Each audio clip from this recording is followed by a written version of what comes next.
And here we have on this dais an extremely success story in Mr. Ramesh Agarwal.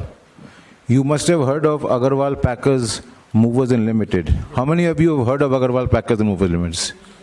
See, everybody's heard of it. Now, Mr. Ramesh Agarwal is the owner.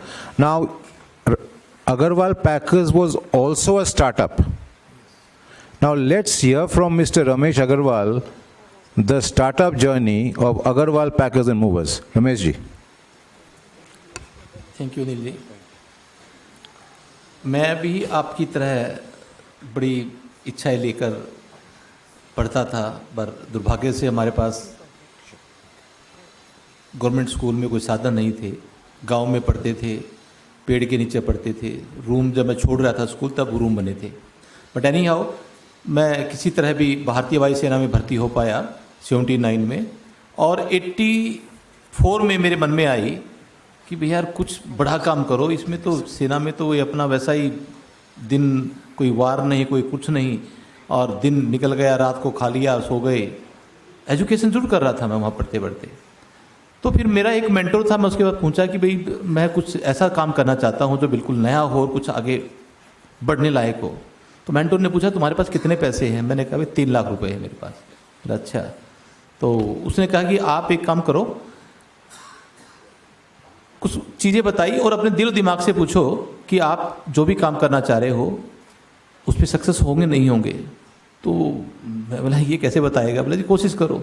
Ultimately मैंने भी उनकी बात मानी और मेरे पास 2 question में से 2 answer आए। एक क्वेश्चन में 2 आंसर आए। एक कि क्या जो मैं काम करने जा रहा हूँ उसकी स्टार्टिंग प्रॉब्लम है क्या? जो काम करोगे उसकी स्टार्टिंग प्रॉब्लम आती है, या प्रॉब्लम की स्टार्ट है क्या? देखो 2 चीज़ में बहुत फ़र्क है, स्टार्टिंग की प्रॉब्लम या प्रॉब्लम की स्टार्ट।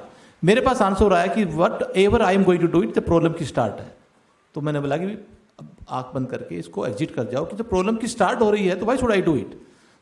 और यदि स्टार्टिंग की प्रॉब्लम होती तो मैं कर लेता, क्योंकि थोड़ा सा लोन लेता, किसी की मदद मांगता था, would have been done it. वो मैंने क्विट कर दिया। दोबारा फिर मन में आई कि दिमाग में तो जग रहा था कि भैया अब क्या करूं। फिर वही आंसर पूछा तो उसमें आया कि आपके पास अब स्टार्टिंग की प्रॉब्लम है, यू गो हेड। और मैं नौकरी छोड़ी भारतीय वायुसेना की 87 के अंदर एक पैकिंग मूवी कंपनी। अब उसमें क्वेश्चन ये आता कि पैसा कहाँ से लाऊं, क्योंकि वो भी जब आपके पास कहते हैं ना कि जब आपके पास आइडिया होता है तो आपके साथ 2 3 4 लोग लग जाते हैं। और जब मैंने शेयर किया किसी के साथ भी मेरे पास एक ये आइडिया है, और हिंदुस्तान के अंदर उस टाइम की बात है कि बहुत महंगा था पैकिंग करना, और कहीं भी कोई भी लोग जब भी पैकिंग की बात आती थी तो 1-1 महीने पहले तैयारी करते थे। मैं सामान कोई बनिया थोप से कार्टून लाता था, कोई लकड़ी लाता था, कोई नौकर लेता था, कोई रिक्शा वाला पकड़ता था, फिर जाकर पैकिंग होती थी। उसके बाद भी उसको तसल्ली नहीं होती थी कि मेरा सामान पहुंचेगा क्या। तो मैंने क्या सोचा कि ये पैकिंग मटेरियल जो ये लाते हैं और इकट्ठा करते हैं और उसके बाद एक जगह से दूसरी जगह लेके जाएंगे, गुवाहाटी, बेंगलोर, उनको वहाँ पर फेंकना पड़ता है। तो मैंने क्या सोचा कि क्यों ना मैं ऐसा एक आइटम डेवलप करूँ कि जो पैकिंग मटेरियल जो ये लेके आते हैं उसी पैकिंग मटेरियल को ऐसा बना दूं कि जो मैं 20 बार यूज कर लूं। जब मेरा गुवाहाटी जाएगा तो गुवाहाटी से वापस ले आऊंगा किसी का पैकिंग मटेरियल लेकर, जब ये पोर्ट ब्लेयर जाएगा तो वहां से वापस ले आऊंगा, हैदराबाद जाएगा तो वापस ले आऊंगा।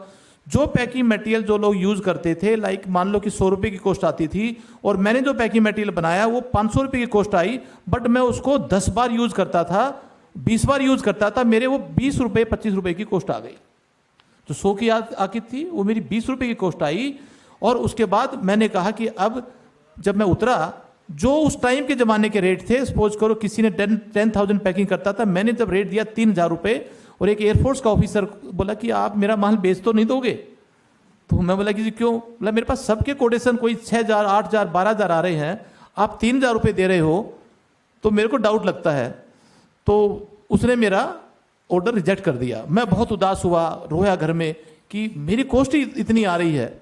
अल्टीमेटली एक मिस्टर सोबती, एस्कॉर्ट ट्रैक्टर के मालिक की, जीएम की कोई वाइफ, उन्होंने कॉल किया, मैं फिर रेट कोट किया। वहाँ पर फिर मेरे हिसाब से मैंने सोचा 5-10% फालतू बढ़ा के दे दो, फिर भी मेरा रेट कम आ गया।